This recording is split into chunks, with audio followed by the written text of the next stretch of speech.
ప్రజాస్వామ్యంలో అది సభా సాంప్రదాయం. ప్రధాన ప్రతిపక్షం కూడా హుందాగా గవర్నర్ ప్రసంగానికి ధన్యవాదాలు తెలుపుతుందని ఆశించాం. తెలంగాణ రాష్ట్ర అభివృద్ధి సంక్షేమంలో కలిసి వస్తుందని ఆశపడ్డాం. కానీ ఆ పార్టీ తమ అహంకార ప్రవర్తనను మార్చుకోలేదు. ధన్యవాదాలు తెలపాల్సిన చోట కూడా ప్రధాన ప్రతిపక్ష నేతలు ఆరోపణలు ప్రత్యారోపణలతో సభను తప్పుదోవ పట్టించారు. 4 కోట్ల తెలంగాణ ప్రజలకు ఈ అంశం తీవ్ర నిరాశకు గురి చేసింది. అధ్యక్ష, రాజులు పోయినా రాజ్యాలు పోయినా రాచరిక పోకడలు మాత్రం మారలేదు. పూర్వం ఒకరి నుంచి ఇంకొకరికి రాజ్యాధికారం మార్పిడి జరిగినప్పుడు యుద్ధాలలో వేలాది కుత్తుకలు తెగేవి, రక్తం వరదలై పారేది. అప్పుడే అధికారం బదలాయింపు జరిగేది. అది రాచరిక వ్యవస్థ. కానీ ఈనాడు ప్రజాస్వామ్యంలో ప్రజలే రాజులుగా మారి ప్రజాస్వామ్య పద్ధతుల్లో నాయకుల్ని ఎన్నుకుంటున్నాం. కొందరు ఇంకా తమను తాము రాజులుగా భావిస్తున్నారు. ప్రజలు తప్పు చేశారని అనుకుంటున్నారు.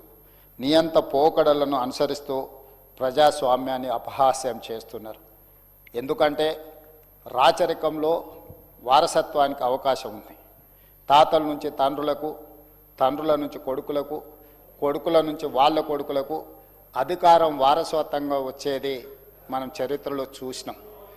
ఈరోజు కూడా అదే విధంగా వారసత్వం వస్తుందనుకొని ఆశపడి భంగపడి ఈరోజు ఆ బాధతో దుఃఖంతో సమయము సందర్భము ఏమి మాట్లాడాలి ఏమి మాట్లాడకూడదనే విచక్షణను కూడా ప్రదర్శించకుండా వారిదైన శైలిలో వారు మాట్లాడడం జరుగుతుంది. అధ్యక్ష, శాసనసభ ఆవరణలో తెలంగాణ తల్లిని ఆవిష్కరించుకున్న సందర్భంలో కొత్త గవర్నర్ శుక్లా గారికి శుభాకాంక్షలు తెలిపేందుకైనా ప్రధాన ప్రతిపక్ష నాయకుడు వస్తారని మేము ఆశించాం.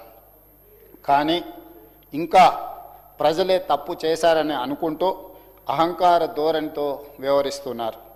76 సంవత్సరాల స్వతంత్ర భారతదేశంలో ప్రభుత్వాలు మారినా ఇలా సంప్రదాయాలను ఎవరు ఉల్లంఘించలేదు.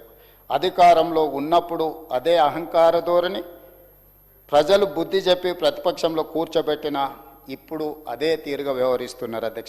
అధ్యక్ష, బాధాకరమైన విషయం, ప్రధాన ప్రతిపక్ష నాయకుడు ఈ తెలంగాణ రాష్ట్రానికి కొత్త గవర్నర్గా శుక్లా గారు బాధ్యత తీసుకున్నప్పుడు వారికి శుభాకాంక్షలు తెలియజేయడానికి, వారిని అభినందించడానికి తప్పకుండా ఈ సభకు హాజరవుతారని 4 కోట్ల తెలంగాణ ప్రజలు ఆశించారు. అధ్యక్ష, తెలంగాణ ఒక మంచి సాంప్రదాయానికి, అదేవిధంగా పెద్దలను గౌరవించుకోవడానికి తెలంగాణ ప్రజలు ఎప్పుడు కూడా ఒక బాధ్యతతో బాధ్యతాయుతంగా వ్యవహరిస్తున్నారు. అధ్యక్ష, కానీ దురదృష్టవశాత్తు రాచరిక పోకడల్ని మర్చిపోక అధికారం కోల్పోయినా ఇంకా ప్రజాస్వామిక వ్యవస్థలకి రాకపోవడము, సభా సాంప్రదాయాలను గౌరవించకపోవడం అనేది ఇది మన తెలంగాణ గౌరవానికి, తెలంగాణ ప్రాంతానికి ఒక తీవ్రమైన మాయని మచ్చగా మిగిలిపోతుంది.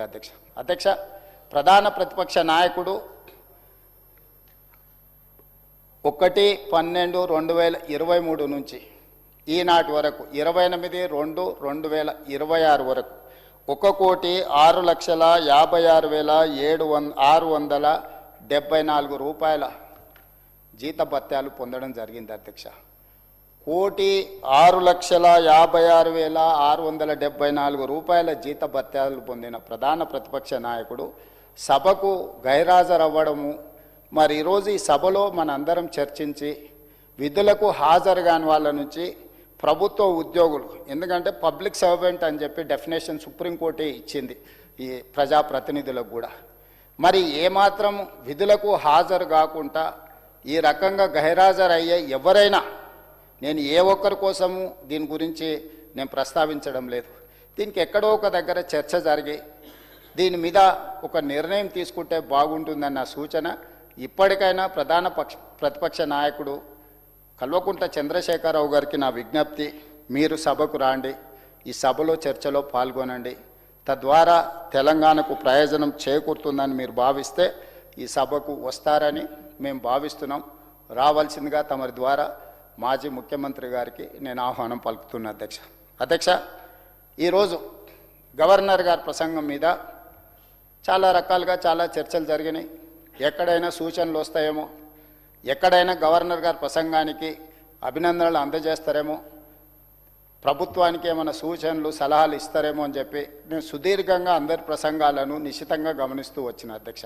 కానీ అలాంటి వాతావరణం కానీ అలాంటి ఆలోచనలు కానీ నాకు ఎక్కడ మర్చుకో కూడా కొంతమంది నుంచి రాలేదు.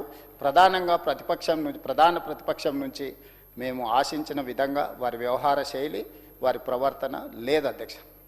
ఈరోజు నేను ఈ సభ ద్వారా గవర్నర్ గారు ఏదైతే వారి ప్రసంగం ద్వారా ఒక విజన్, ఒక పాలసీ డాక్యుమెంట్ను, ఒక ఫ్యూచర్ యాక్షన్ ప్లాన్ను ఈ సభ ద్వారా తెలంగాణ ప్రజలకు 4 కోట్ల తెలంగాణ ప్రయోజనం కోసం ఈరోజు వారు మనకు ఒక పాలసీ డాక్యుమెంట్ను సభ ముందుకు తీసుకురావడం జరిగింది అధ్యక్ష. ఈ పాలసీ డాక్యుమెంట్ తయారు చేసే ముందు, మంత్రివర్గం ఆమోదించే ముందు, మంత్రివర్గం ఆమోదించిన ప్రసంగానికి గవర్నర్ గారు ఆమోదం తెలిపే ముందు చర్చలు జరిగినాయి అధ్యక్ష. దీనికి ప్రధానమైన కారణము గత చరిత్రను అనుభవాలుగా మార్చుకుంటూ భవిష్యత్ ప్రణాళికలను మనం రచించుకోవాలని చెప్పి మంత్రివర్గ సహచరులు అదేవిధంగా గవర్నర్ గారితో చర్చించి ఈ ప్రసంగాన్ని పొందుపరిచిన అధ్యక్ష.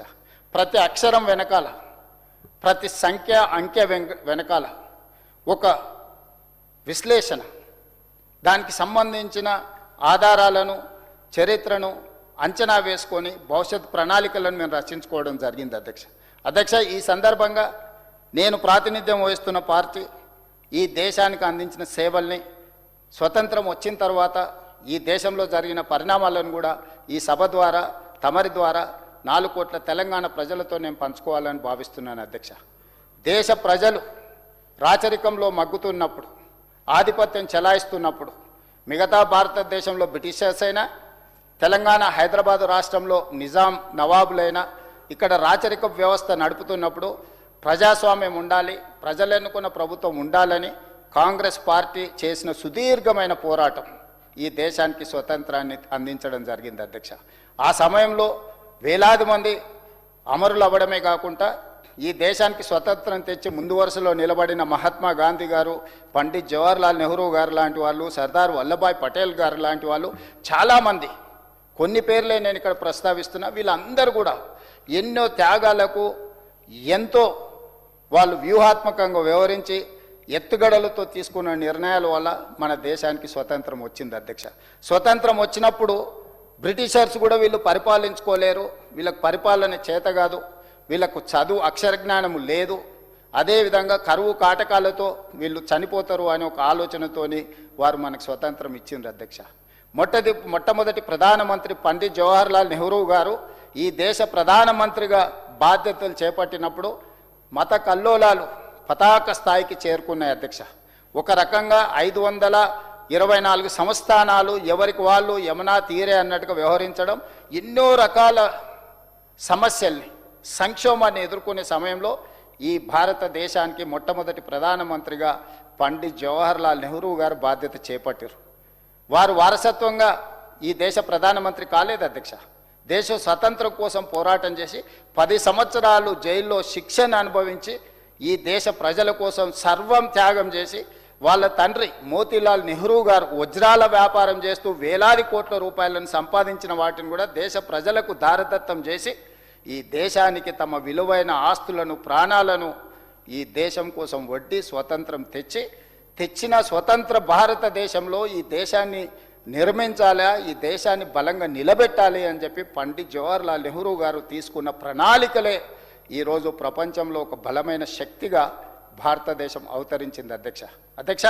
మొట్టమొదటి ప్రధానమంత్రి పండిత్ జవహర్లాల్ నెహ్రూ గారు ఆనాటి ఉన్న పరిస్థితులు, 35 కోట్ల జనాభా ఆకలితో అలమటిస్తున్నారు, నిరక్షరాస్యత విలయతాండవం చేస్తుంది, మత కల్లోలాలు ఆకాశాన్ని అంటేనే.